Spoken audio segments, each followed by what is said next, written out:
dealing with this mess of anxiety and nerves and overwhelm, you have to get clarity first.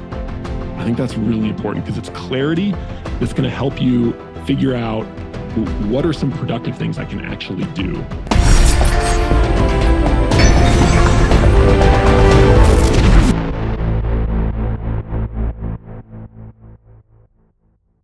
I'm here today with Nick Wignall, who is a board-certified clinical psychologist, and he specializes in cognitive and behavioral psychology. You also now work with organizations to improve their culture and employee well-being. Also a dad of 4, and that's not a typo. I've got 2, I can't imagine 4. And you're also the creator of The Friendly Mind, which is a weekly newsletter with practical advice for emotional health and well-being. Cannot imagine a more useful person to help with the massive amounts of anxiety and uncertainty and abject terror in the world of the entertainment industry right now, and those that do creative work, than talking to you right now, Nick. So Nick, it is an absolute pleasure to have you with us today. Thanks, Zack. It's a pleasure to be here.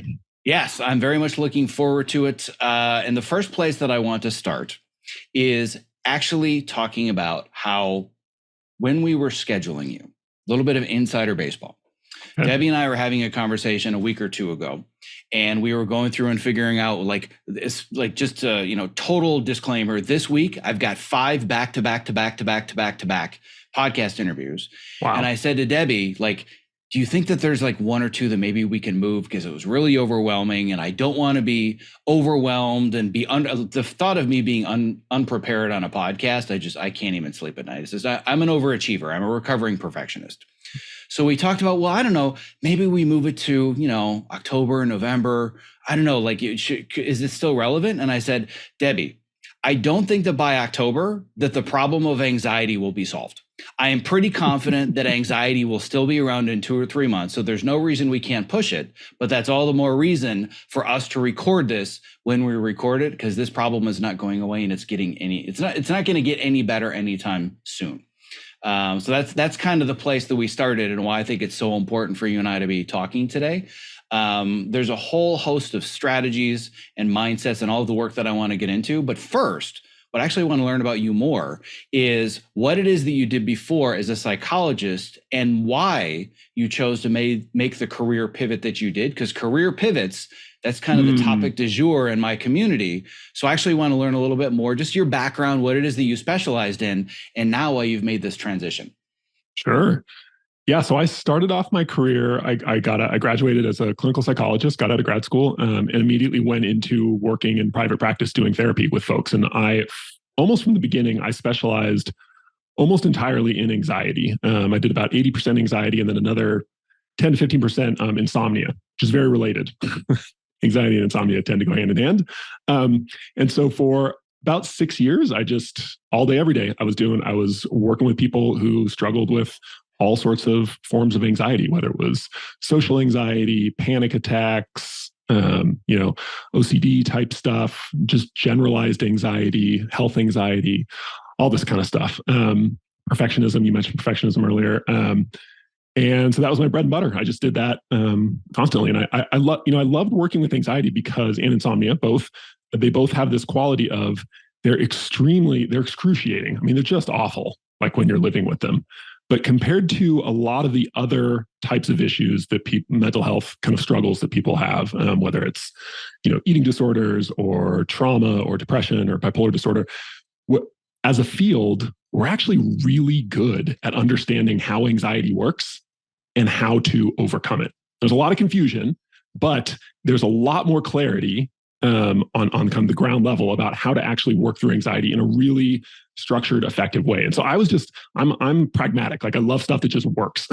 And so I love helping people who had really difficult struggles, but that I could really make a difference with. And so anyway, I did that for a long time, but pretty soon after starting to practice I started getting frustrated because a lot of the stuff I talked about and helped folks with, it applied to people who weren't necessarily in the category of they have a clinical mental health disorder. So when you say you have an anxiety disorder, technically what that means is you have so much anxiety to such a degree that it severely impacts your life. you're not able to work. You're not able to like do kind of daily functioning type stuff. I mean, it's really impacting you.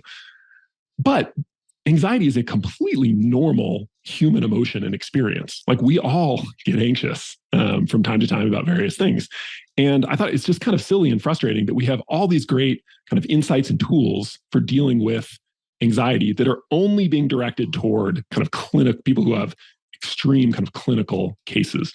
And so I just started kind of writing about these principles and tools that I was learning that I thought like, I bet you other people who maybe don't have anxiety that's that extreme to where they need to be in therapy all the time, or they have, extremely high levels. I think it would still be really helpful. And so I started blogging. Basically, I started writing articles and for I think just about 6 years now, I've written a weekly newsletter every single week for six years, coming up on 6 years now. And it's proved to be, there seems to be a lot of interest in it. So I was doing a lot of that. And then I got I'm rambling on here. I'm trying to wrap this up. No, don't worry. This is all great. Don't correct yourself at all. Keep going. I got an email out of the blue from a gentleman who had worked in corporate consulting for a long time and was an entrepreneur and started a couple companies and was thinking a lot about kind of emotional health and well-being and how sort of underappreciated that is in the work world. I mean, we spend 8 hours a day, 5 days a week, a lot of times more than that, at work.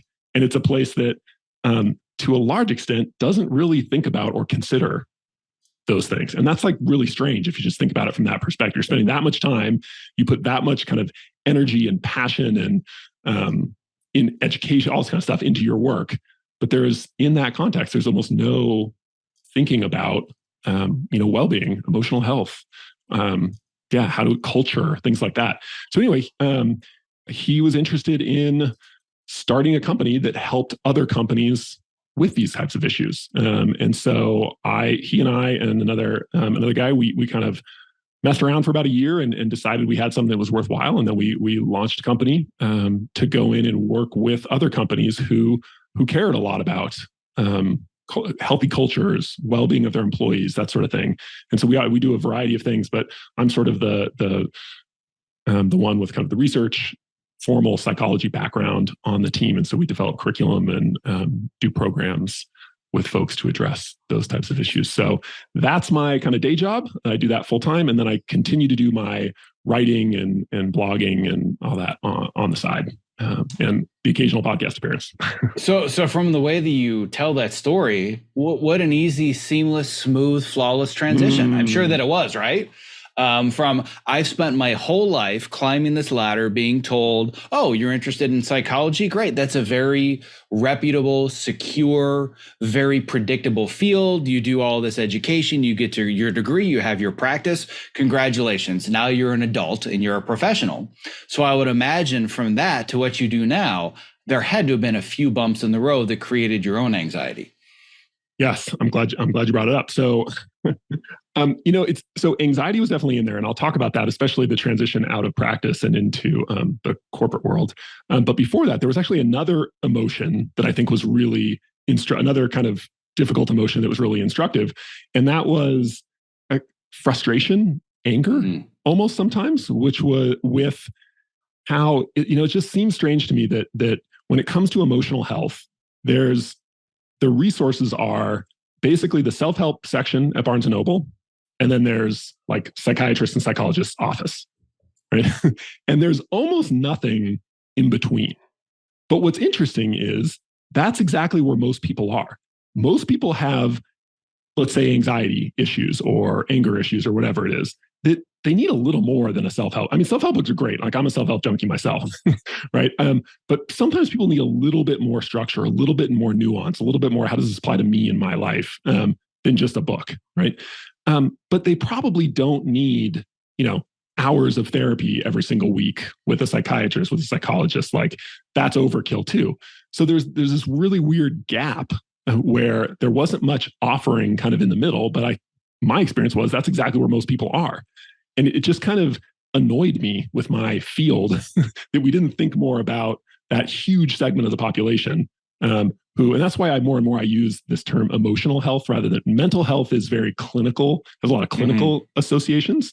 But emotional health, what I hope to convey with that is that and we'll talk more about this, but our relationship with our emotions is just a really profound thing. And it can be healthy or unhealthy, kind of depending on our circumstances. But that's a significant thing, even if you don't meet criteria for kind of a clinical diagnosis, or even if life isn't completely falling apart. There's all this work we can do on our emotional lives that's really, really beneficial. So I was just kind of irritated. And so that was the impetus to get into the blogging and the kind of teaching. I teach a lot of workshops and courses and stuff online. And I just love doing that. I love kind of teaching people about emotional health and well-being and the mind and psychology and how it works. So this is going to be a theme, like paying attention to your emotions, not necessarily thinking of them as these annoying or dangerous enemies that we need to get rid of. Like, oh, I'm angry. I shouldn't be angry. Like, stop. No, I was like, I'm probably angry for a reason. Like, what if I kind of followed through on this? And that led me to this whole world of blogging and teaching and writing online, which I have just loved. Now, so there was that. I was doing that. So I was doing both of those. I was writing and doing my practice for 6 or 7 years. And then I had this opportunity out of the blue. Well, not totally out of the blue. It was because this guy had found some of my writing online. I was like, I like the way this guy thinks. So I think there's something in that, right? This kind of putting yourself out there. That was never my intention with writing or blogging. It wasn't like a career move, but there's something really powerful and something very kind of 21st century, I think, about, well, how do you open yourself up to cool opportunities work-wise? It's probably not, I mean, resumes are fine, but like spamming monster.com with resumes is not the most efficient way, right? But there's something really powerful, I think, about figuring out what's unique to you. And part of that, again, I think it goes back to those emotions, those strong emotions that you feel. Those are often clues to what you're really passionate about. And so I think that can be really powerful. So putting that stuff out there, and that led to this new gig, which produced a tremendous amount of anxiety when I was considering what I put in, 6-7 years in grad school, and then like another 6 years in practice, like doing this psychology thing. And this guy's like, come do this new business with me, this new startup that will, most startups fail. It's risky. It's totally different, like not something I've really ever trained for in a lot of ways. So yeah, I was nervous as hell. There were definitely a lot of nights where I was up in the middle of the night, 2 a.m., like thoughts buzzing around, like, should I do this? Should I not do this? I have a young family. I had 3 little kids at that time. And funnily enough, it was, and I was starting to kind of spin in this is we'll talk more about when we talk about anxiety. One of the hallmarks of anxiety is it's a very heady problem. Like our tendency when we get anxious is that we kind of go in our head and we start worrying and swirling around mentally. And, which is understandable because I think in a lot of life, problem solving gets us pretty far. Like a lot of our work, it depends on being good problem solvers and fixing things. But there's certain times when that process actually makes things worse. Sleep is a great example, right? You ever try worrying yourself to sleep? It doesn't work real well. But it was my wife actually who kind of pulled me out of it. And I was talking to her. She was being a very good listener, and she was just listening to all my concerns and worries. And she just said, you know what? Like this kind of an opportunity doesn't come along very often. I think you should go for it. And she said, it's not the complete end of the world, right? It would be hard to kind of get into a new practice and go back to doing, it would be difficult, but no one's going to die, right? No, we're not going to be like living under a bridge, down by the river. It would be okay. But mostly she wasn't, it was interesting. She wasn't like alleviating a lot of my concerns so much as saying, look at all the upside over here. Let's focus. And so I thought that was really amazing of her. And I think that's another, there's an insight there of when it comes to anxiety. We can unpack this a little more if you want, but the tendency when we're feeling anxious is I need to stop feeling anxious before I can make a decision. Like I'm thinking about, do I leave my career, not just my job, my whole career, and start this new thing? I had a lot of anxiety about that. And my kind of assumption, even though I'm a psychologist and I talk to people with anxiety all day long, my default way of thinking was I need to be less anxious before I can make a decision. And what my wife sort of nudged me to was like, no, like you can make a good decision despite being anxious. And actually, maybe that's the way to be a little bit less anxious, is to not feel kind of you're a prisoner to your anxiety, but to make decisions with it on board anyway.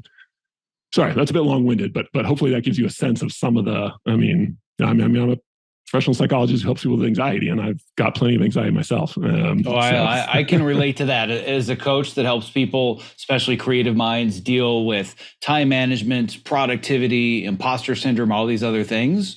What I've learned the most about people that are both coaches, therapists, all kind of in that general realm, you generally choose a specialization where you can give people advice all day long that you really need to be telling yourself, right? So thinking that I'm an expert at this thing and I'm going to give you all the expertise, it's the opposite.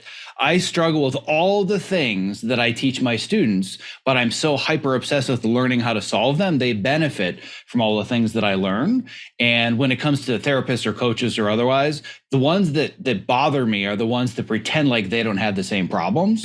But I think one of the things I love about the work that you do that I resonated with immediately is you sharing and being vulnerable and open and honest. Like, to be somebody that's a quote unquote expert in managing anxiety, like, who are you to say that you suffer from anxiety? Shouldn't you have it figured out, right?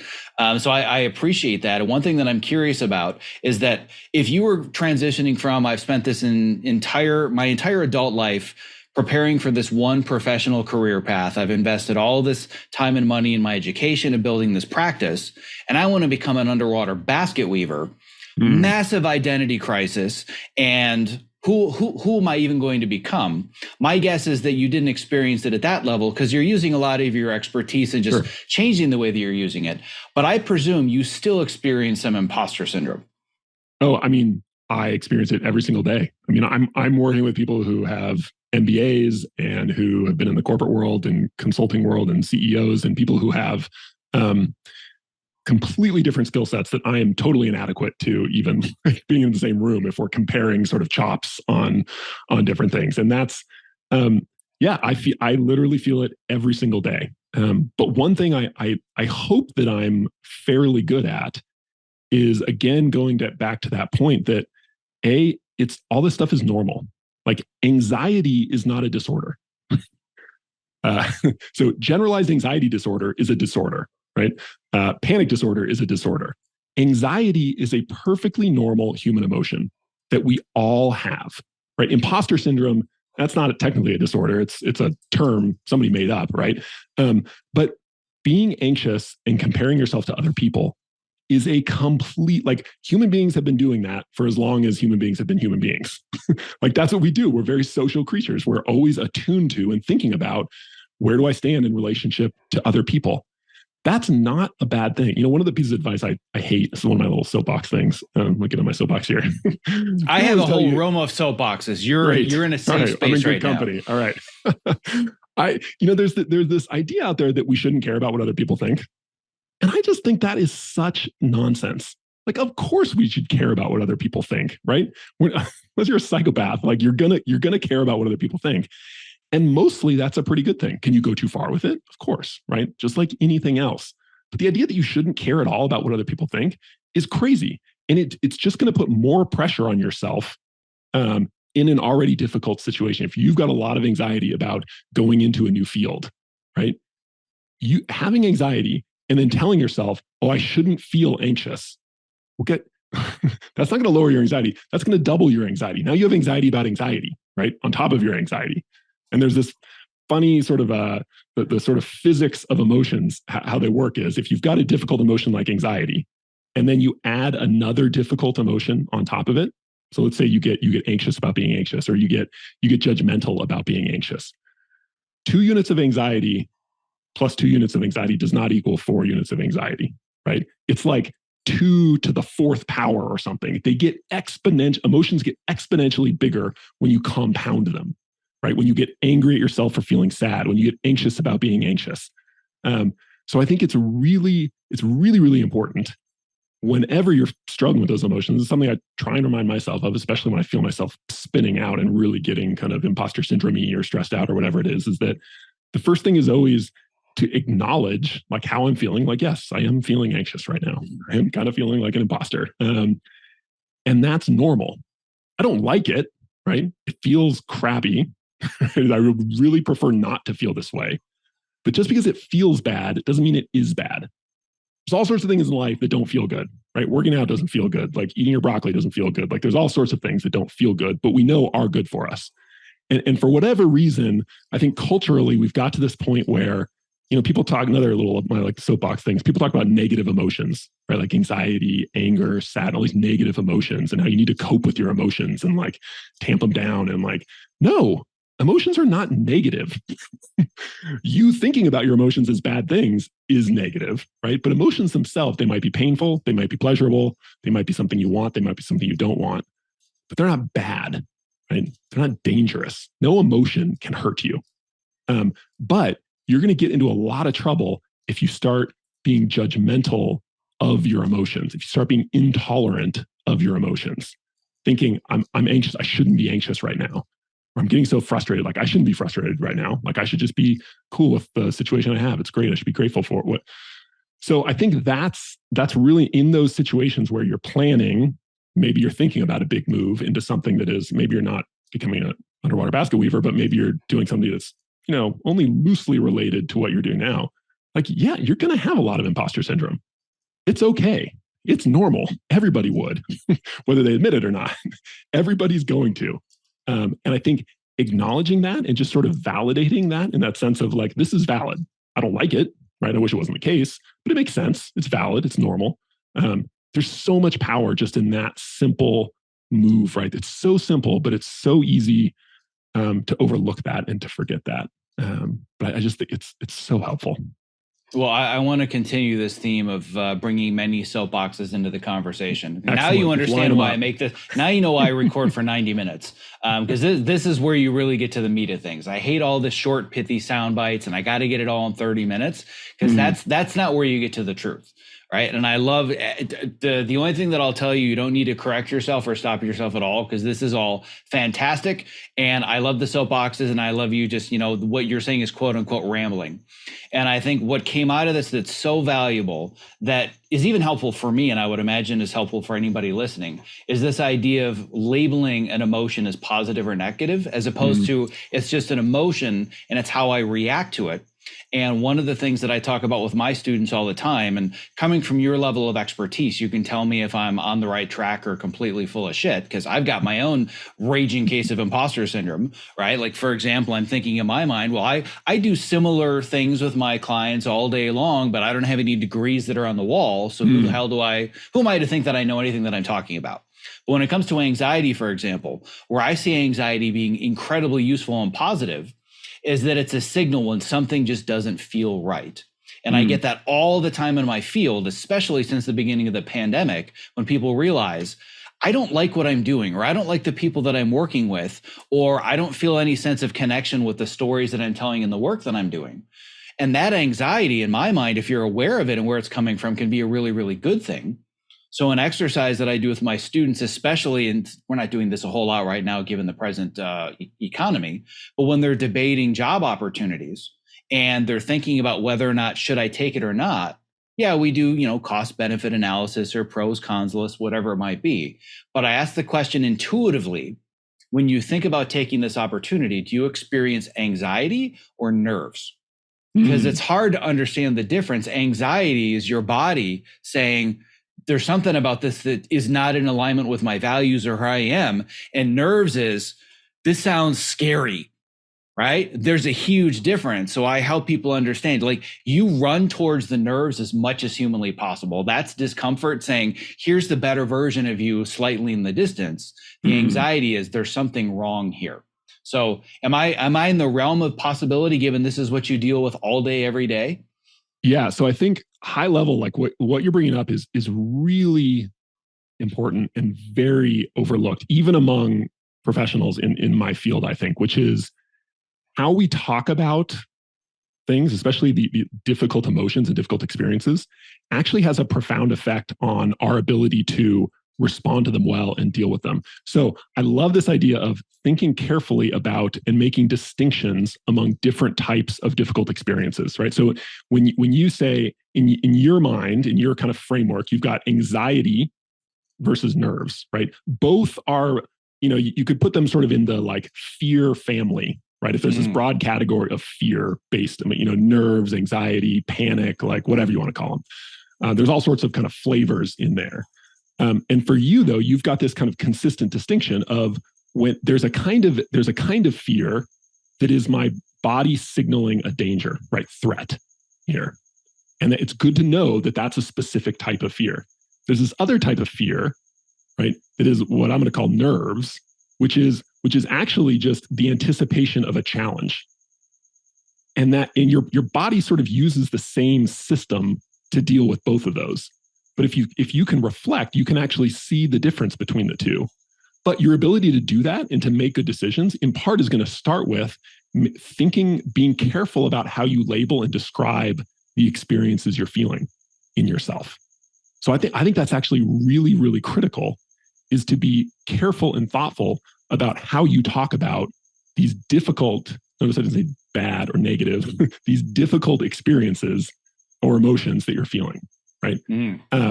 So technically, there's all sorts of frameworks about how people think about like anxiety versus fear or anxiety versus nerves or whatever it is. But I think what's important is that we as individuals, we're thinking carefully and we're being consistent with ourselves, that we can notice there's two different things here, right?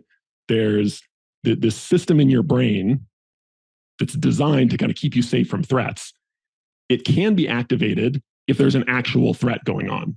And that doesn't just mean like a bear is chasing you. Maybe it means you're working in like a toxic environment and you're trying to rationalize to yourself that it's fine, but really your kind of lizard brain actually knows something that you're not willing to admit to yourself, and it's trying to tell you, hey, this is not a good environment. Maybe you should think about leaving, right? But there's this other, when we're presented with challenges that aren't necessarily dangerous, they're uncomfortable, they're scary, but they're not actually dangers to our survival. Well, our bodies recruit the same system to give us, and really anxiety, fear, nerves, all that, underneath the hood, like in your body, it's all just adrenaline. It's really all it is. It's underneath the hood, it's adrenaline. And adrenaline is really, when you got loads of adrenaline surging through your body, it's really uncomfortable most of the time. If you're just sitting around like in a meeting and you think to yourself, oh my God, did I say something stupid? And you start getting that surge of adrenaline, it's super uncomfortable, right? But if you're in your, your city like softball league and it's the championships and you're going up to the plate and you're pumped and you're ready, you want to, like, you have adrenaline too, but you're not interpreting it as a negative thing. And so it doesn't feel as bad, but it's the same stuff going on. So I think this challenge versus threat mindset is a really nice way to pause and think when you're feeling some version of fear, right? What is this? Now, I will say one more thing on this. I think that's important when it comes to emotions and what our relationship with emotions is. I think it's important not to be either dismissive or romantic about our emotions. And what I mean by that is, I think, for a long time, our culture was pretty dismissive of emotion, especially for men. I think that's culturally, it was sort of like, oh, you don't talk about that stuff, or shut it down if it's coming up. And we certainly don't want to be that. Like it's dangerous to avoid your emotions or not listen to them at all. On the other hand, it's also unwise, I think, to be overly romantic about your emotions and think, because I'm feeling afraid, that means something's dangerous and I shouldn't do something. Or because I'm feeling angry, like I'm right and they're wrong. Your emotions are your brain's best guess at what's going on. So if it thinks something's dangerous, like, it's going to make you feel a little anxious, because really that's adrenaline and it just wants to like prep you to fight or flee. But your brain isn't always right. Your brain makes mistakes sometimes. When it comes to anxiety, the brain very easily can sort of misconstrue something that maybe looks like a threat, but isn't actually dangerous. So it's very important to, I tell people, you always want to listen to your emotions, but you don't necessarily want to trust them either. You want to verify. You want to be attuned to them and say, okay, I'm feeling anxious. Like, what's this about? What is this thing? Is this a threat? Is my brain trying to tell me something that maybe I'm ignoring or not attuned to? Maybe, in which case, maybe you definitely listen to that. Or is my brain kind of making a mistake here? And your brain does make mistakes. It doesn't sound very romantic, but your brain absolutely makes mistakes all the time. And so one of the things you always want to do is, when you're making a decision in the face of a difficult emotion like anxiety, you want to check your decision against your values, not just your emotions. So sometimes your emotions are aligned with your values. If you're hiking and a bear jumps out in front of you and your brain says, run away, Like your emotions are lined up with your values. You don't want to get eaten. So yes, you should follow that and run away. Right. But if you're considering making a career move and it seems a little scary, but there's a good amount of stuff in the pros column too, like maybe sort of running away and avoiding looking at that, that's contrary to your values, right? Ostensibly. And so if your values conflict with your emotions, you usually want to choose values. And so we can get into that more, but the bigger point is just you always want to filter your emotions through the lens of your values, especially with big decisions. And that we don't want to be either avoidant or overly romantic of our emotions. There's this healthy sweet spot in the middle that's tricky and difficult to cultivate, but there's really an art to it, and you can get better at it. When you do, the decision-making process tends to get better. Unless your value is I'm a nature lover and it means I should hug the bear instead of run from it, then don't take any of our advice. But you're getting right to the epicenter of everything that I want to talk about. Values is where I want to go shortly, but I want to go a little bit further into this idea of anxiety versus nerves, and I actually want to add a third layer, and that is overwhelm. So what I think is really important that we've done so far is we've broken apart something that for most people, I think they don't even realize there are components. Sure. And I know that the way that my brain works is that it's much easier for me to understand something, whether it's logically or even emotionally, if I have some sort of framework. And it's like, oh, I didn't realize it worked in these different parts. If I have not necessarily a label, but if I have an understanding of what this is, I can break it into pieces and I can better work through it, right? And I think it's one thing for people to understand it's not just I'm feeling all the same things, whether I'm going up to the plate and I'm going to, try and win the game versus I work with horrible people and they treat me like shit and they're asking me to come back for another season of this project. Biologically, those things feel largely the same. And I want to add a third one, which is feeling overwhelmed, because I think right now everybody feels overwhelmed, especially with all of the massive changes in technology and the economy and all these other areas where there's really nothing that we can grab onto and feel secure. So I guess what I want to do next is we have these three categories: anxiety, overwhelm, and we have our nerves. Help me understand if I'm feeling all of these things simultaneously. What is a strategy or two so I can actually use the word reflect? And I love that. Having awareness is so powerful. Reflect, where I get that these exist. I have no idea how to parse them out and separate them. Yeah. What are some simple ways for me to better understand what I'm actually feeling? Okay. Great question. Big question. It's going to involve a multi-step answer, I think, because we got to kind of set the foundation. Let's do it. We got time. Let's do it. All right. So I think the first thing is I like these distinctions of anxiety, overwhelm, and nerves. Like let's keep those. But I want to introduce another kind of way of dividing up what we're feeling when we got all three of these things on board. And I'm going to telegraph the reason this is important is because the ultimate answer to your question really depends on control. What are the things I can actually control and what are the things I can't control? That is like the secret question, I think, to answering your question ultimately, is being able to ask yourself that and get good data from yourself. It's like you've read every newsletter that I've written in the last 3 months. It's eerie that you bring that up, but continue. Yeah. So I think psychologically speaking, a really good way to think to kind of parse out what we're experiencing when we're feeling really just overwhelmed or stressed out or whatever it is there's a few important categories. There are emotions. Okay. Emotions are things like fear, anger, sadness, joy. Think about Inside Out, the Pixar movie Inside Out. Like those are the basic emotions, right? They're their own category of thing. They're distinct, they're related to, but they're distinct from physical sensations. Right. So when I'm feeling the emotion of anxiety, my body is often stressed or tensed. Right. I have a stress response. I'm adrenaline is like pumping through my veins. Right. Maybe my fingertips are getting a little tingly. My heart rate's going up, like all that kind of stuff. So physical reactions versus emotions. That's a key distinction. Right. So I might feel my emotion is anxiety. Physically, though, I'm stressed or I'm tensed. Another critical layer is your thoughts, like the cognitive layer. Anxiety and stress, they're both related. They're also both related to worry. Now, worry is not an emotion. Technically, you don't feel worried. Worry is something you do in your mind. It's thinking about a negative outcome in the future. It's using your imagination to predict or think about negative, dangerous things in the future. Okay, that's a very different class of thing than an emotion and a physical response. Okay, so we've got emotions, we've got physical responses, we've got thoughts. And then the last really important one is behavior. Literally, what do you do? Right? And so an example of a behavior might be procrastinating or like avoiding. Right? I'm gonna avoid this conversation that I know I need to have, or I'm gonna avoid my coaching session because I know he's gonna ask me about, if I've done my homework on looking at a new stuff. So the four are emotions, physical sensations, thoughts, and behaviors.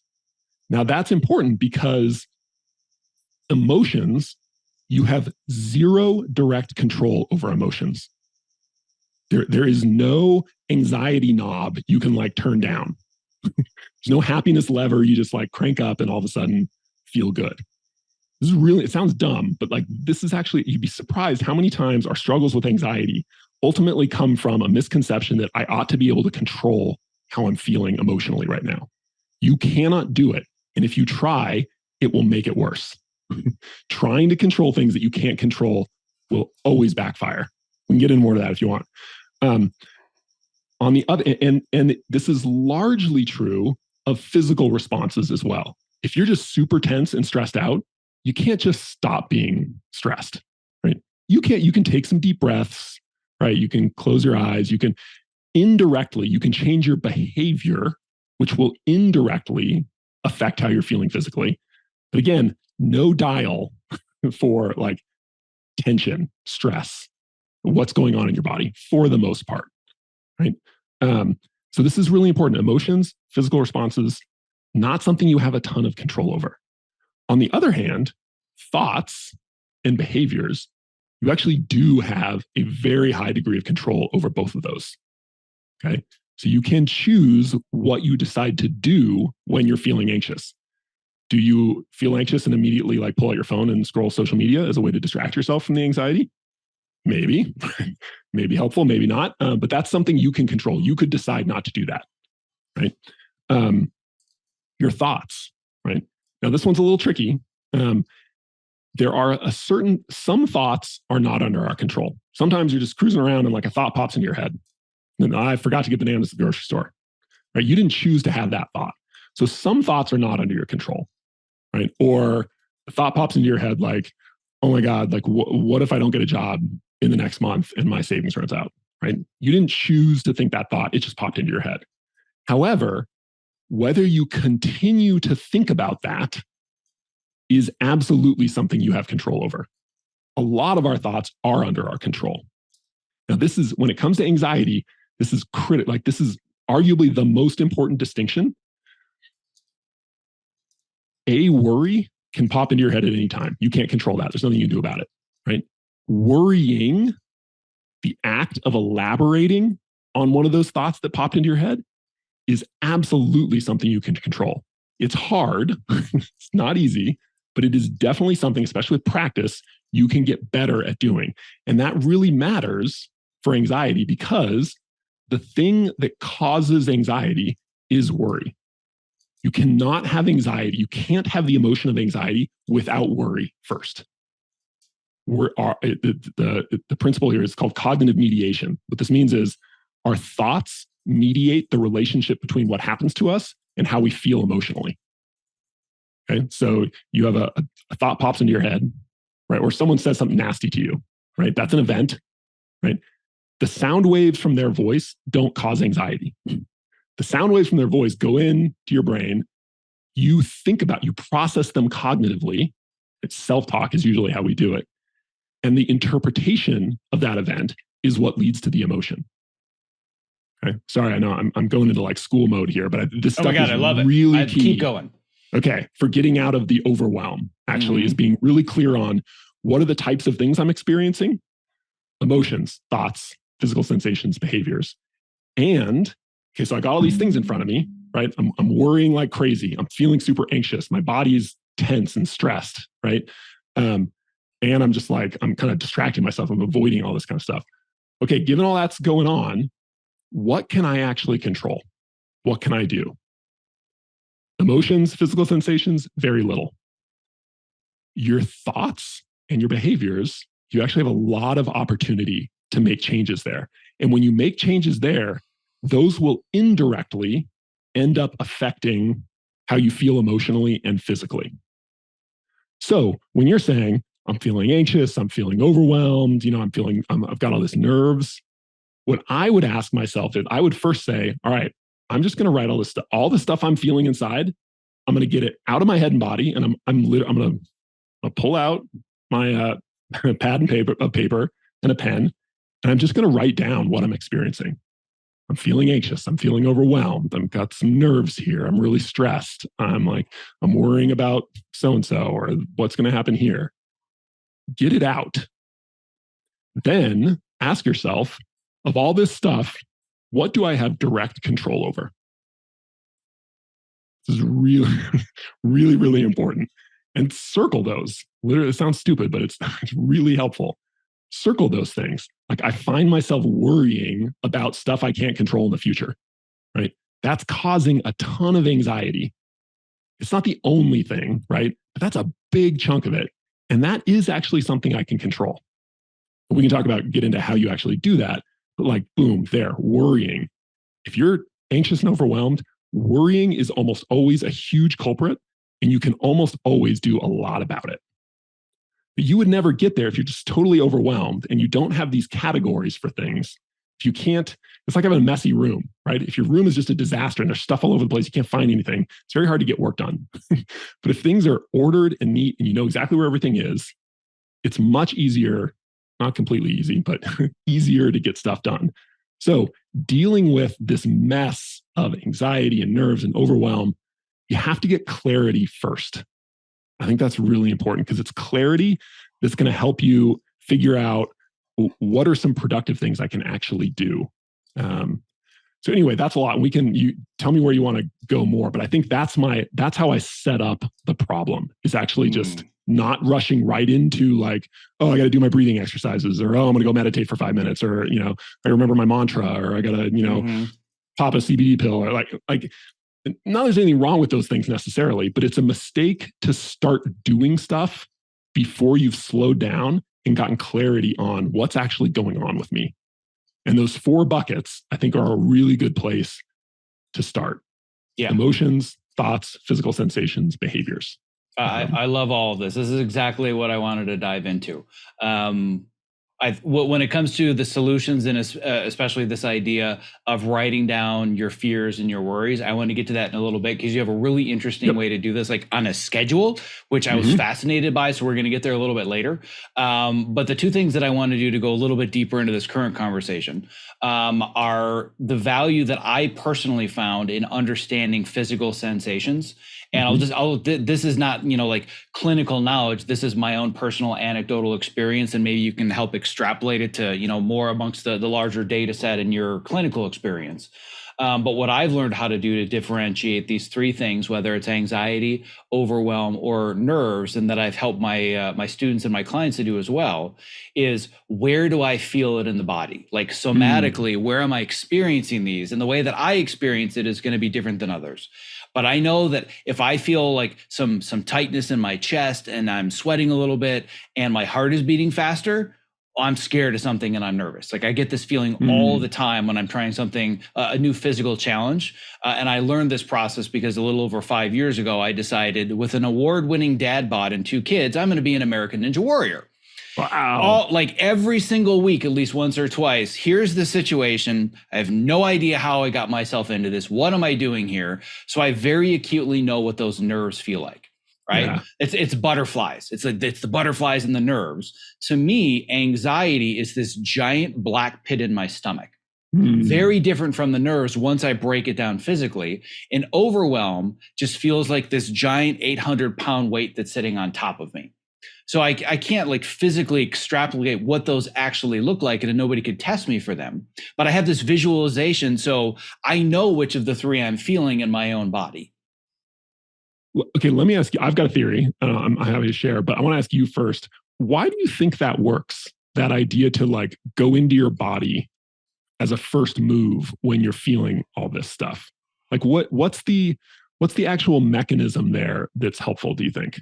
Okay, so I have no idea. Let me preface it by saying I have no clue, but I also have a hypothesis that I don't even know if it's going to be in our lifetimes, but I think we're going to discover that our body has a separate brain and nervous system separate from this giant thing that we have inside our heads that we don't even understand. That's a totally separate thinking mechanism from what we currently think of where we think and we're conscious and we're cognitive. Whether that's in the gut, whether that's in some other nervous system that we don't even understand. But I think we're going to find that there's both much more integration between body and mind, but then paradoxically, way more separation. I don't even really know how to explain that, but there's so much about our bodies and our nervous systems and our brains that we just don't understand. We think we do, but I don't think we do. Like, at a certain point in history, we were so sure that the earth was flat. Like, this is just fact. It just is what it is until it wasn't. And I think our understanding of all the thinking happens in the brain and the body is for moving. It's just we're meat puppets with a brain attached to it. I don't think that's true at all. But if somebody were to say, well, explain that further, I have no idea how to do that because I don't think anybody does. I love that. I think one of the ways I think about that kind of dilemma that you're explaining is that we're very inside out creatures, right? It's very what's in my head and then like, where do I go? Moving outwards, my brain doing things and affecting the world. But I think what we're less sensitive to and aware of is the reverse. How does my body influence my brain? Which then, of course, influences how I interact with the world again. But I think that it's a two-way street, and we're very familiar with one lane of the street and very ignorant of the other lane. So I would put money on your hypothesis. I think there's a lot there. So what's your theory?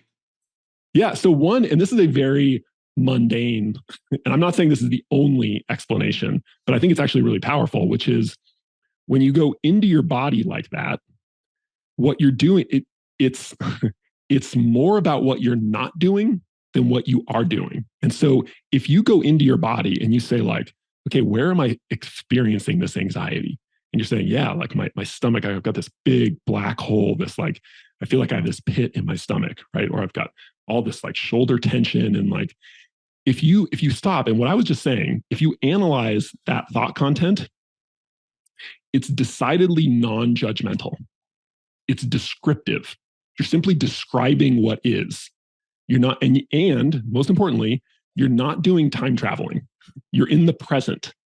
Your mind is not projecting forward to the future or reaching back to the past.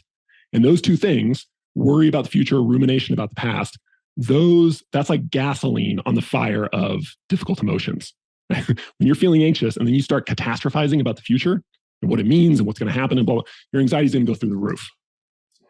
But so when you go into your body and you're just describing what you're feeling, you are not catastrophizing, worrying. You're not going into your head spinning, making those emotions more intense and frequent. So I actually think that's one of the secrets to this sort of technique that a lot of us have stumbled upon of going into the body, whatever that looks, can take a variety of different forms. But I think it has to do, in a lot of ways, it has to do with what you're preventing yourself from doing. Because again, that the thought stuff, right? The worrying about the future, the self-criticism, the judgment about, I shouldn't be feeling anxious right now, or what's going to happen? What are people thinking of me being? All that kind of stuff. That your anxiety gets exponentially more intense when you're doing all that kind of. So you give yourself a respite when you go into your body. Anyway, that's one of my little theories on that. I love that, and I think that there obviously there's so much research and thousands of years of spirituality about this idea of being in the present, not looking in the past or the future. And just to bring it back to what we're talking about now, to use your analogy, if you're on your local softball team and this is the championship series and it's the bottom of the ninth and you're going up to the plate, it's impossible to be worried about the job interview you have in 2 weeks because you're so completely consumed with the adrenaline rush of the present.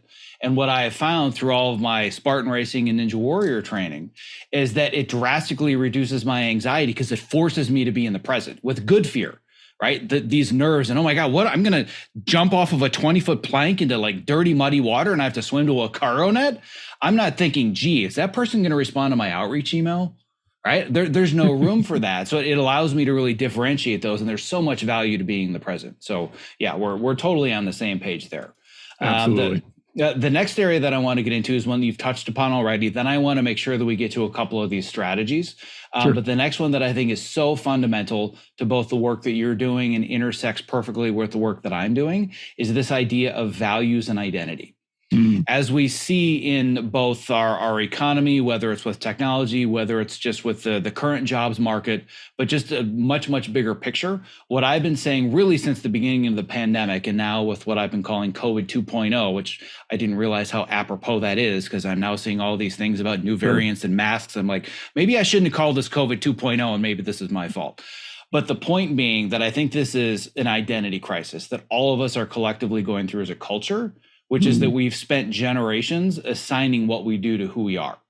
And I think that a lot of that is what creates the misalignment of my work to who I really am and my values, but we don't consciously see it.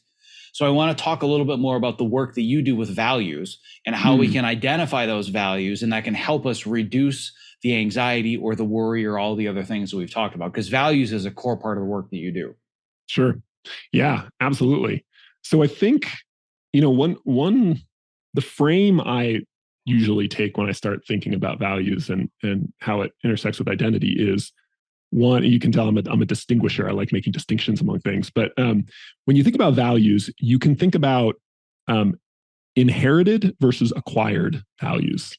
So we all inherit values from our parents, from our grandparents, from culture, from our faith tradition, from our school, like whatever. We, especially when we're young, right? We just absorb, like we absorb language and all sorts of things. We absorb values, like what is good.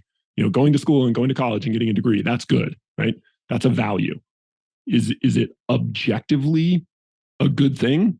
I don't know. That's like for the philosophers, right? But our culture has basically, or a big portion of our culture has said that's a value, and you should pursue that, right? A value is like an ideal or a principle, right? It's like the North Star is like the metaphor, right? And so like the North Star, you should head toward the North Star, right? Now there's nothing necessarily wrong with inherited values, right? I think they can be really good. They can be really, and good, again, good's a tricky word. I tend to like helpful rather than good. Good gets kind of moralistic, and not that that's bad, but it can be, depending on your background, it can be tricky. But is a particular value that you've inherited, is it helpful to you in your current life right now? I think that right there is actually a really powerful question. Right? So thinking about inherited, what values have I inherited from my culture, from my family, from my religion, like whatever it is, right? Now, the other type of values are acquired or chosen values. This is where, and we've probably already done this already, you're, in your first job, you have a supervisor, or a manager, or a boss, and you just you admire the hell out of them, and you admire them for some specific quality or value, right? Their work ethic is just unbelievable, right? And you came from a culture that didn't, wasn't anti-work ethic, but that wasn't a big thing. And now you're like, wow, like this is incredible, right? Or you start dating someone who is just profoundly compassionate. And it's not that you didn't like compassion before. Like who's going to say compassion is not important? But you've seen like the value of someone who's truly like lives out compassion. You've decided like, I want that. That's really important to me. I'm going to try and start living my life more in accordance with that value, right? So these are two ways that we kind of come upon values. And I think it's important to keep those clear. Like I said, one thing to be careful of is just taking an inventory of your value, because you probably have tons of values that you aren't even super aware of that are still having an influence on your life, on the decisions you make, on how you feel about things, on your identity. And so a really simple way, getting really practical here, you can just Google personal values list. There's tons of them. Like I have one, James Clear has a really good one. They're all over the place, right? And all it is, there's no like correct list of 100 personal values. They're like, There, 100 different people could create 100 different lists and they'd all have some similarities and some differences. That's not the point. The point is there's a list of all sorts of values, things like courage, compassion, creativity, hard work, like whatever, all these ideals. And what's really useful is to just spend a little time with that list. And so here, one thing you can do is you just go through and you might do a pass saying, which of these values do I have that I've inherited from my family or from my culture, right? Which of these values have I sort of chosen and acquired myself, right? Is another one, like sorting those out. You could also just make a list of like, which ones intrigue you? Like, ooh, I've never really thought about that one before. Or ones that make you feel a little conflicted. Like I was talking to somebody recently who did one of these and went through a values list and they saw the word patriotism and they were like, ooh, that's an interesting one. Like I want to be patriotic, but I feel conflicted about it too. And like, I don't know, I feel this interesting like pull with that one. Like, what's that about? Well, yeah, that's a loaded word right now. Yeah, totally. Right. Like, but that's interesting because what that pull is a symptom of is that there's something inside of you, right? There's a strong connection there. And if you don't bring awareness to that connection, it's going to influence you whether you realize it or not. And so a lot of this is about becoming more aware of what are the values in my life that are kind of operating. Well, you can think about like apps on your computer. Like before I got on this podcast, I was like, you had very clear, nice instructions about, make sure you don't have 400 internet tabs open and make sure you don't have Google Drive running in the background because those things, they're helpful in one circumstance, right? But if you're trying to record a podcast, they're going to slow everything down. They're going to muck everything up. They're not going to be real useful. But to do that, you have to, and you prompted me, you have to literally take inventory of what are those things, what are those values running in the background for me? And how are they influencing me? Right. So my value of hard work, right? I was raised in a family that really valued hard work. I think largely that's a really good thing. There's all these sort of areas in my life, my work, my creative life, where hard work has been super beneficial.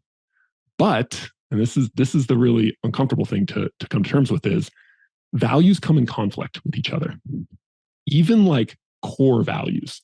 So two of my like really core values are hard work and what I call presence, which is, those people where you talk to them and they have this extraordinary capacity to really be present. Like they're fully there with you, completely.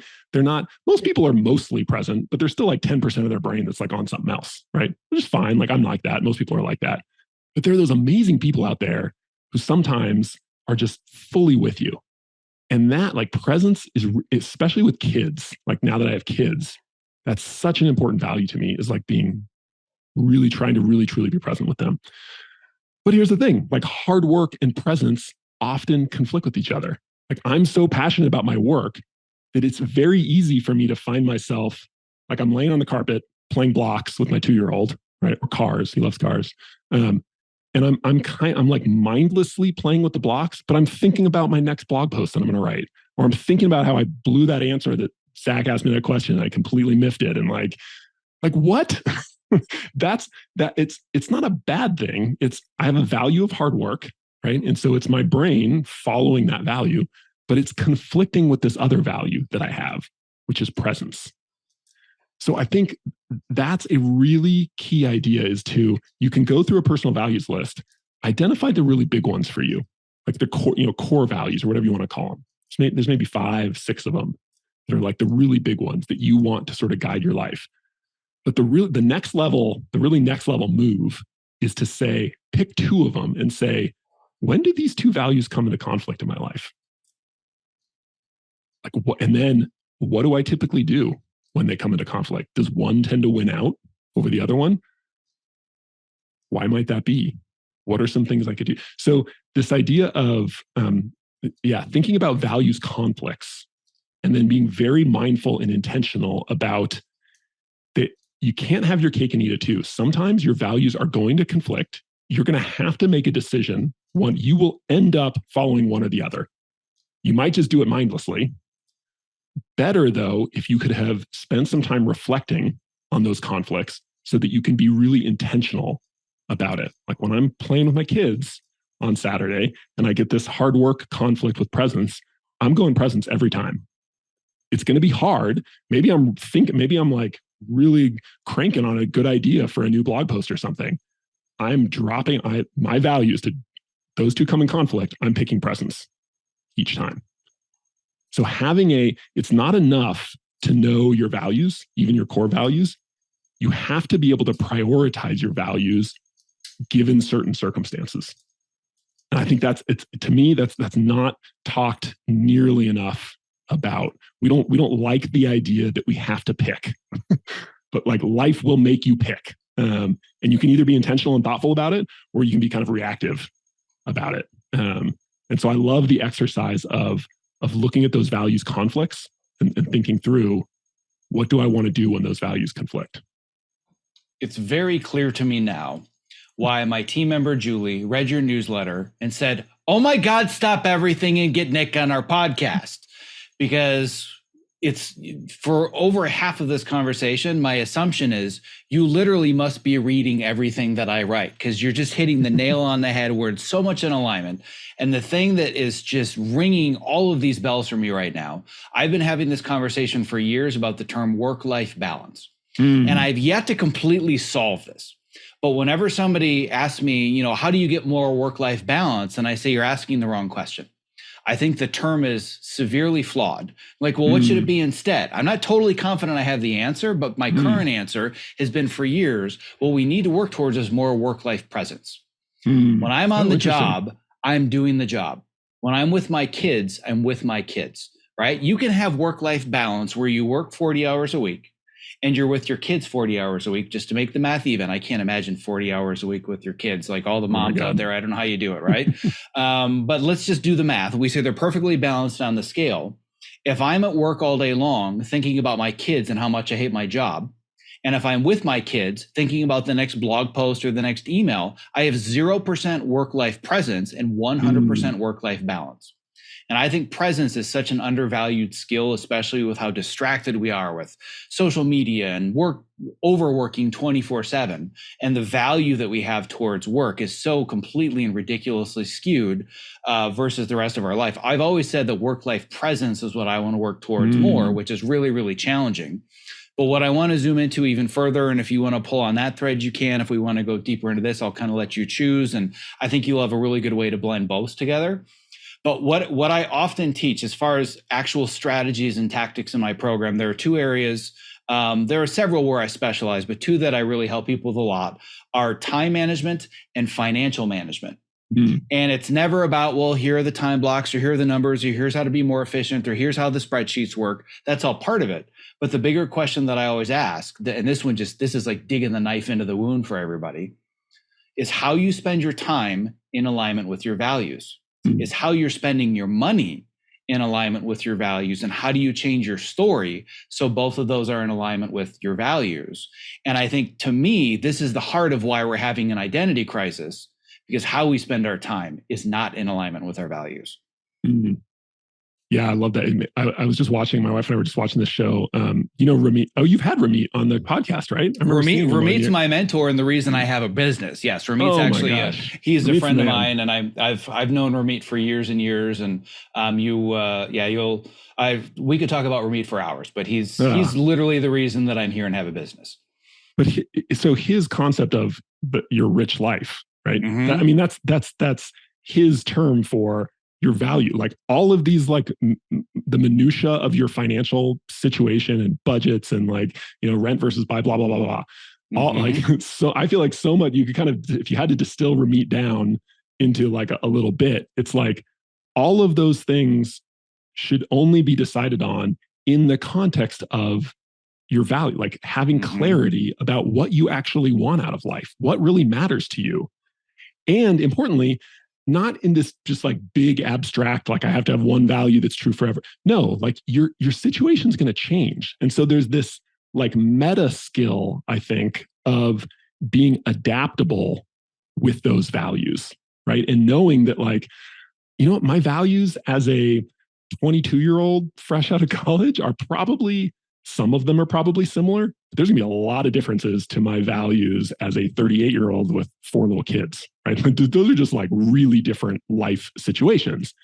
And so I'm going to need to update that value system, my rich life in Ramit's terms, like, but whatever that is, that's a normal process. And so again, it goes back to this, like, values work is not, you don't sit down once and like fill out a spreadsheet or, fill out a worksheet or go through your values list. It's something that should always be sort of on the back of our minds, that we're constantly or you're like, just like you keep your computer updated with like the latest software, right?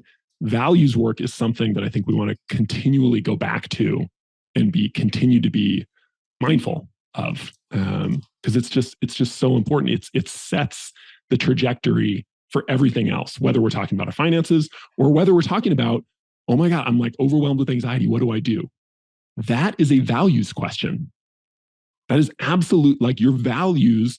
You don't want your emotions to completely dictate that decision. You want them to inform it, right?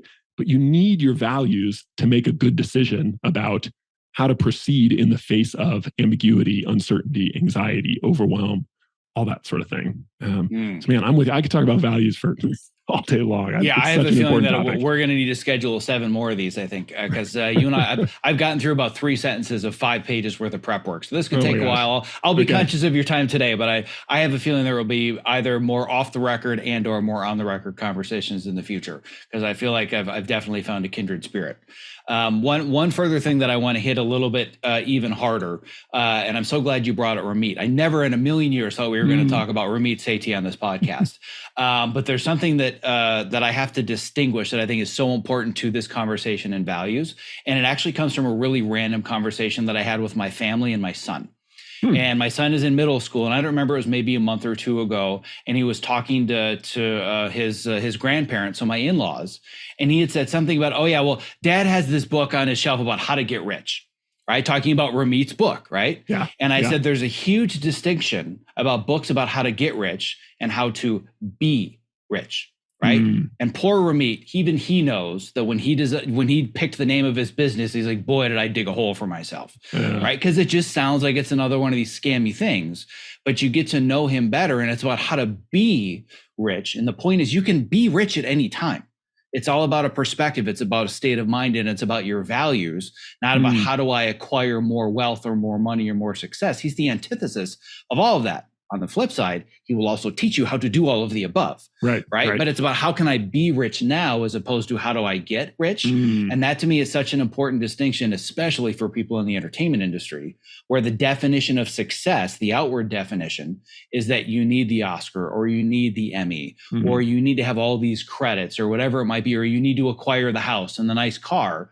And until we've done that, reached a destination, right? That then we haven't been successful yet, but that's often in misalignment with our values, which, as we're coming back to the core idea, misalignment of your values is what causes the anxiety. So there's 2 practical strategies that I want to walk away with, of which there are 1.5 million more if anybody joins your newsletter or learns about the work that you're doing. But I always like to leave people with action steps. It's really important to me that somebody has at least something they can leave with. So the 2 things, which are both they're both habits and they're both reflective processes. Number 1, how often should we and how do we reflect on our values? And also, how often can we reflect on our worries and make it systematic? Because this is something really interesting and unique that you share, which is that you plan both of these. So talk a little bit more about these 2 strategies. Yeah. First of all, I'm kind of an experimentalist. So I said, like, I think the real answer is you're going to have to experiment a little bit and figure out what works for your life. But I think what's important is that there is a consistent cadence with values. So like quarterly, you could do it. You could set up an hour at the, every quarter or something. It doesn't have to be a ton of time, right? But I think just that there's some, it's like the dentist. You just book the appointment and you go every time. You just don't think too much about it. You set it and forget it. You get on the schedule, and it's just something that it's important to you. So don't leave it up to thinking and decision making. Make it automatic. Like that's Ramit's whole thing with money too, right? Like just like systematize everything important. So I think so. Build in some time, and then also you don't get rigid about it. Like I think that values are, there's no like 5-step framework that's going to like give you all the answers. What matters is just that you spend time around them. And that like, this sounds so dumb, but like, that like the answers will emerge from that. It's about quality time. Have you read that book, The 5 Love Languages? This is a little weird rabbit hole. Yeah, absolutely. So like, it's the book I hate to love, right? It's so corny and it's so like it's cheesy, and the photo on the cover, but it's profound. Like it's so profound. The core idea is so profound. Anyway, but the idea of quality time, like in some ways, I think that's like the master love language. Like everything else comes out of quality time. And we know that quality time is so important with other people, right? Our kids, our spouses, our parents, like even our coworkers, right? But it's worth asking, how much quality time do I spend with myself? Do I give to myself? Including to really important parts of myself, like my values. So I can't stop talking about Ramit, but like when people ask him about budgeting, he's got this great way of saying like, yes, you need to be thinking about your budget, but like there's a few core things you need to focus on, and like don't get lost in the weeds, right? You don't need 82 spreadsheets like to track like focus on the big stuff, right, and get those right, and you won't have to worry about the tiny stuff. So I think there's something similar with values. Like I don't worry too much about what am I doing, like all the details. What's important is that you're carving out time to reflect on them. And you can do that however you can just journal about them, right? One, I think really nice, something I try to do is each quarter, I'll pick one value to focus on. That'll be like my focus value. And I do something dumb, like I'll get a like sticky note and I'll just like put it on with that value written on it, just so that I'm reminded of it. I think something as simple as that. What matters is that you do it. Like that's much more important that you do it perfectly well. What matters is you do it consistently. So that's what I would say. Schedule something quarterly, half an hour, sit down with a values list.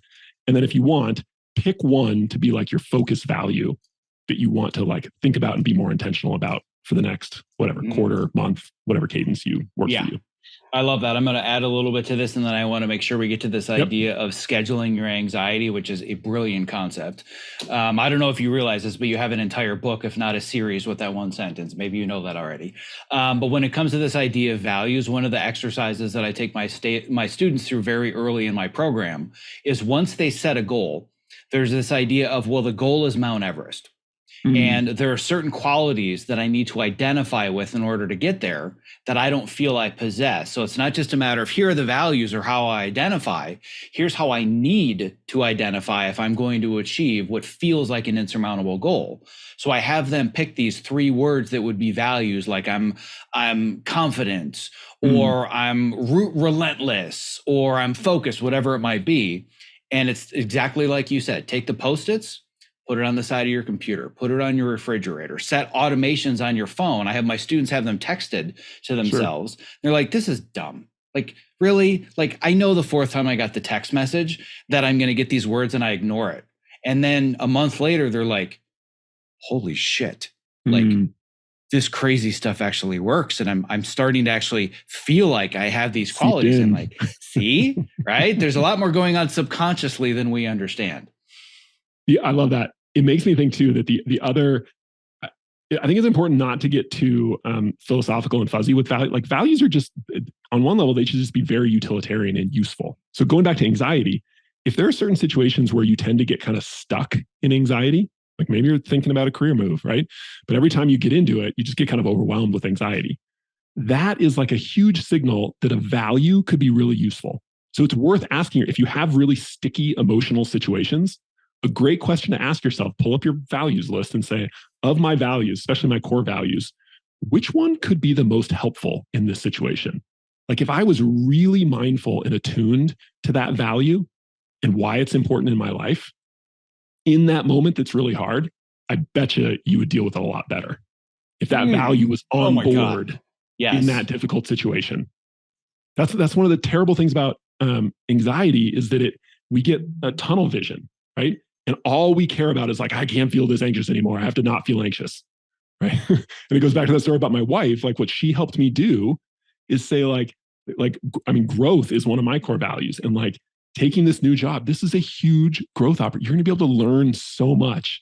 It's going to like, you're going to have so many new ideas. You're going to meet so many new people. And I was like, yes, sold. I'm still anxious as hell, right? But my values are now out competing that anxiety and allowing me to move forward.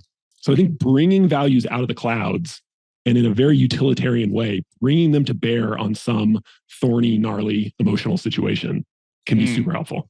Yeah, I love this. And we're going to get to this idea of scheduling anxiety, because there's no way I'm letting you go until I understand this process. I love it. But I want to add to this first. And I want to make sure that my interpretation is correct, because I had at least one aha moment in the last 5 minutes. So I'm just going to break this down from my own personal perspective. Hopefully it's helpful for the rest of my audience. I know that there are two words that are incredibly important to me as values, and they're presence and they're patience. And it would seem to me that those two work really well together, but I just thought of an instance where they very much conflict, and how I can use this out of the clouds and make it practical, right? Because I value presence, I often get very impatient with my family when they're on their phones. And that's an area where I know the presence is important and I stand by it, and I'm not going to diminish that value. But if I bring a third value in, which is one that I struggle with, which is compassion, there's probably an emotional reason that they're drawn to their phones. And if I want to practice the value of patience when they're not being present, well, that requires a little bit of compassion. Am I interpreting this correctly? I love it. You're thinking like a behavioral psychologist. It's called functional analysis. In any quote unquote bad behavior, there's a reason why. Someone's getting something out of it. And compassion is one way of saying that you're being compassionate when they're not trying to be rude or not present, right? That's not the intention there. They're getting something out of it, right? Whether it's excitement or novelty or connection or something, right? And tuning into that and just taking a breath and realizing that, yeah, I think that's a great setup for both, like you said, both patience and presence. I love it. All right. This is great. I'm going to, it's funny because I think in another life, I was meant to be a functional behaviorist and a psychologist and a sociologist. Because what I've found over the years, and this is not a tangent, this is directly related to this idea of things that you value, especially with career transitions. And I've talked about this a few times before, but I found that when I spent most of my life identifying as an editor. That's all that I did, literally from 9 years old, 2 VHS players, hit play, hit record, learning the craft, learning the process, telling stories. And then all of a sudden at 35, height of my career, what if I don't just want to be this one thing anymore, and I want to be a present dad, or I want to have the freedom to earn income in other ways? And I had this massive identity crisis. And I realized that my values were so skewed towards this one identity. And then as I started to make the transition, I realized that it wasn't just a matter of starting over, that I had these values that made me really good as an editor. And what it really was more than anything is my obsession with human behavior and why people do what they do. I love that. And then as I started to make the transition to what I'm doing now, I've realized that I have all the traits of what I think draws people to be psychologists or sociologists or behaviorists, like all of the authors that I put on pedestals like Michael Jordan and LeBron James, they're all obsessed with human behavior and how we think, right? So that and it was finding those connections and those values that helped me deal with the pivot and the anxiety of the career transition, and not thinking I'm starting over. Who do I think I am to do this totally new thing? It was about identifying with the values and the things that I'm interested in, and the intersection of those that helped me through it. I love it. It just made me, I had to pull this up because what you were saying reminded me of one of my favorite quotes by the great psychiatrist Carl Jung. He said, "Every transformation demands as its precondition the ending of a world, the collapse of an old philosophy of life." And I love that so much because it totally reframes crisis, identity crisis, from the end, like this is it, this is the big one, there's no coming back from this, to it's the beginning, like it's the doorway to a new beginning, right? A crisis. And it's hard in the moment. It's hard. It's easy for us to talk about that, but like in the moment when you're scared shitless, it's hard to like feel that. But I really think that is so true. And like to your point, like it is so profoundly true. So yeah, it's a nice, and I think it's where every single person that's listening right now, they're in the epicenter of that. Yeah. Like, right. Sure, sounds nice, except when you're in the middle of it. And that's kind of where everybody is, including me. So I've teased this multiple times. I don't want to have to tease it anymore. There's a very practical exercise that you teach that I really think is like the kernel of something that could be so much larger. But it's this crazy concept of scheduling my anxiety. Talk to me about what this means. Yeah, well, I'm gonna gently correct you actually first, because it not just sure, please, because I'm persnickety, but because it's actually core to the exercise. Scheduled worry, and it goes all the way back to what we talked about with like the distinction between emotions and thoughts. And one of the core distinctions is you can't control your emotions, and the implication is you cannot schedule your emotion. You can't like define a time and say like, all right, I'm going to do anxiety at this time, or I'm going to do happiness. I'm going to be sad tonight, right? Yeah. No. Well, so you can indirectly do that, and that's part of the idea. But so scheduled worry, the idea here is that I'll give you the nutshell version. You make a time, you schedule a time to worry on purpose. And as a result, you are going to feel fairly anxious. Probably not as anxious as you're anticipating. You hear that idea, you're like, why the hell would I schedule time to be, that's just going to make me even more anxious than I already am. But what you do, so you might say, okay, every evening at 7:45, after I put the kids to bed, but before my wife and I watch a show for the evening or something like that, I'm going to sit down and for 15 minutes, I'm going to get out my, like a legal pad, not a fancy journal, just get like a legal pad. It can be, scraps of paper, whatever. And I'm going to sit down and I'm just going to brain dump every single worry I can think of. I'm going to transcribe it onto paper. Now, this is critical here. You are not solving your worries. You're literally just pulling them out of your head and you're putting them down on paper. It's like a word or two, maybe a sentence at most. Don't worry about, grammar, spell, all that kind of stuff. You're just literally pulling it out of your head and putting it down on paper. And it's anything. It's everything from, again, I forgot to get bananas at the grocery store, to nuclear war. Like anything. By the way, I highlighted this phrase because I literally laughed out loud when I read it. Like, I forgot the bananas and nuclear war. I'm like, that just is the perfect encapsulation of this. And they might be side by side. They might show up right after each other. That's totally okay. The brain is a crazy place sometimes. So you're just getting it all down, but you're only doing it for your scheduled amount of time. You're either, 10 minutes is sometimes what I recommend, 15 minutes. It's usually somewhere in there. You're writing them down, pen and paper. Don't do a computer, do a pen and paper. Get them all down, right? When your time is up, set a timer. When your time is up, you take your paper, you rip it off, you throw it away. You do not do anything with them. Then you go about your day. You can, especially in the beginning, it can be a little intense. Again, it's usually not as intense as you're imagining it in your head being. But you can, one thing you can do is you can plan what I call a calming exit ritual. So you can plan one of my weird things is like, I like washing the dishes. I find it kind of like soothing and calming. And so teach me that someday.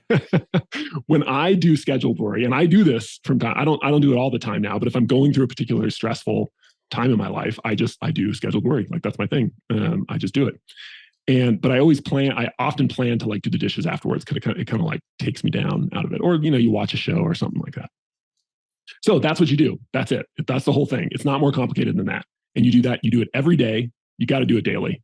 I used to give more wiggle room on this, but like it's most effective when you do it daily and you do it for at least a few weeks. Like any habit or skill, like you can't half-ass it. You got to really commit to it and do it if you want to see results.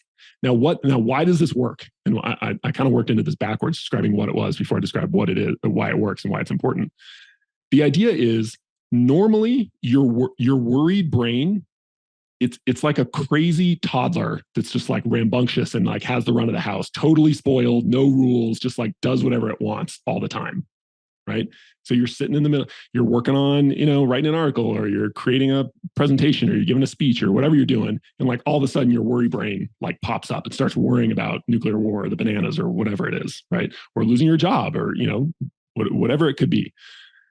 What you've got here is worry is intruding all over your life. It just thinks it can pop up and like hijack your brain whenever it wants. Now, the reason it thinks this, not to blame the victim, but most of us, when a worry pops into our head, we indulge it. We keep worrying. A worry showed up, which we didn't control, but then we worried. We kept worrying about it. And what this does is when you give attention to things in your brain, just like toddlers, the more attention you give them, the more the behavior repeats. So when a worry pops into your brain and you immediately go, oh my God, yeah, we should think more about that, right? I should put everything aside and like worry like hell about this thing, right? What not only are you making yourself anxious in the moment, but you are training your brain to do more of that intrusive worry all the time. And when you're worrying constantly, you're going to be constantly anxious. That's what leads to this like low level constant anxiety. It's worry. You have unintentionally trained your brain that it's okay to bombard you whenever it wants with worry. It's like that annoying coworker who just like pops in all the time and is constantly like interrupting. They're well intentioned, but they're a pain in the ass and they get in the way of actually like getting on with your life. So what scheduled worry fundamentally is about, it's about putting healthy boundaries on your own mind, on your mind's tendency to worry. But it's about retraining those worries. It's not the content of the worry does not matter at all. What you're doing is by carving out a specific time and rewarding your brain for worrying at that time, you're saying, hey, brain, this is the time to worry. And then all those other times, I'm not going to indulge it. I'm not going to give it attention. What you're doing there, it's like the other metaphor is, it's like housebreaking a new puppy. When you first get a puppy, they're adorable and they're sweet and they're so cute. And then they poop on your living room floor. You're like, ugh, not so sweet. But here's the thing. When your puppy poops on the living room floor, you can't tell your puppy not to poop on the living room floor. You can't, that's really disrespectful and kind of messy and I don't like this. You should stop. The puppy's just going to look up at you, cute little brown eyes, right? Same with worry. Your brain's worrying, making you anxious. You can't just say, brain, please stop worrying. Doesn't work that way.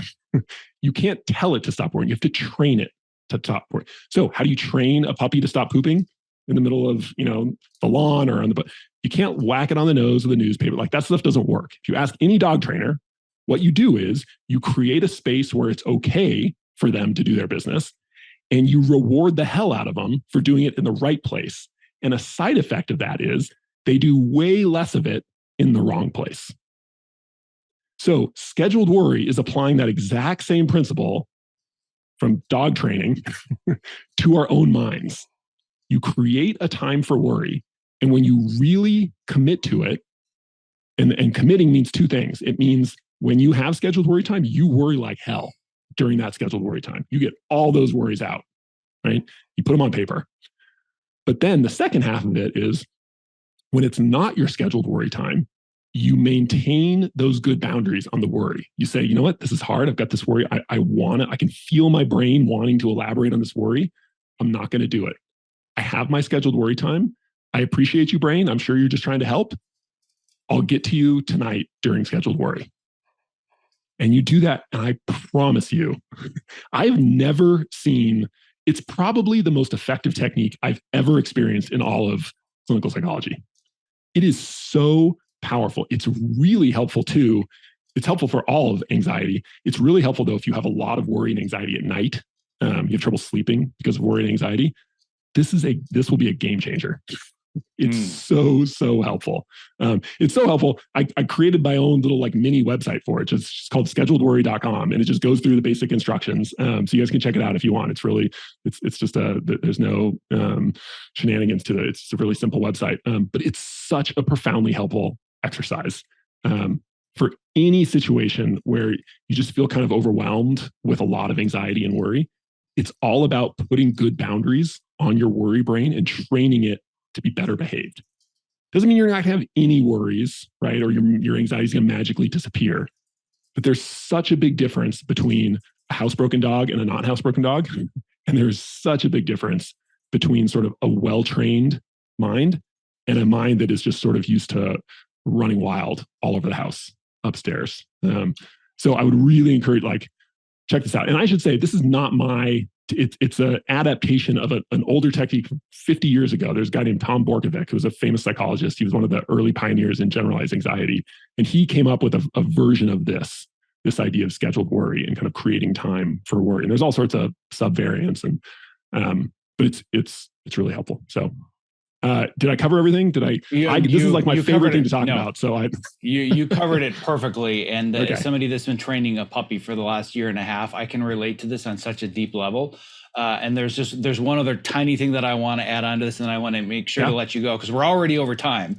That's all right. But this has been tremendously valuable, and I've learned a ton. I've taken more notes on this show than I've taken in months. So many things I want to get into. But going further along this line of the puppy training and what I've learned from that and how that applies to understanding anxiety and also understanding failure, there's this concept, I don't know what it's called in your field, but it's called target fixation. And the example would be like for me, the thought in my mind when I was training and I was competing in Ninja Warrior is that if you get wet, like if you fall off an obstacle, if there's any water at all, you failed, right? So it's don't get wet, don't get wet, don't get wet. But your brain hears get wet, right? It doesn't understand the negative part of it. And the interesting thing that because I was learning about target fixation the same time I was training a dog, it's like saying to your dog, we're not going to go for a walk. We're not going to go for a walk. All they hear is walk, walk, walk, and they get all excited, right? And I feel like what you're talking about is the same thing where it's like, worry, worry, worry. Like, oh, stop worrying, stop worrying. And all your brain hears is, let's worry more, right? So as soon as you mentioned the puppy, I'm like, yeah, I've learned more about life and habit formation and behavior from training a puppy than from years of podcasting and reading books. It's just, now I get it. Yeah. Yeah. So having said all that, want to be very, very conscious of your time. We're going to make sure that people have links to the scheduledworry.com. But more importantly, for anybody that wants to learn more about your work, they want to subscribe to your newsletter and they want to just find you and interact with you, where should we send people? Yeah, the newsletter is definitely the best place to go. It's thefriendlymind.com. Friendlymind.com. Terrific. Yep. And it's a free weekly newsletter, comes out every Monday morning. And I'd love to have you on. Well, I can assure you that now that my team member has discovered you, that I will definitely become a subscriber as well. And thoroughly enjoyed this conversation. Can't thank you enough for your time. And I think this will have a tremendously positive benefit on everybody that listens. So thank you so much. I hope so. Thanks for having me on, Zack.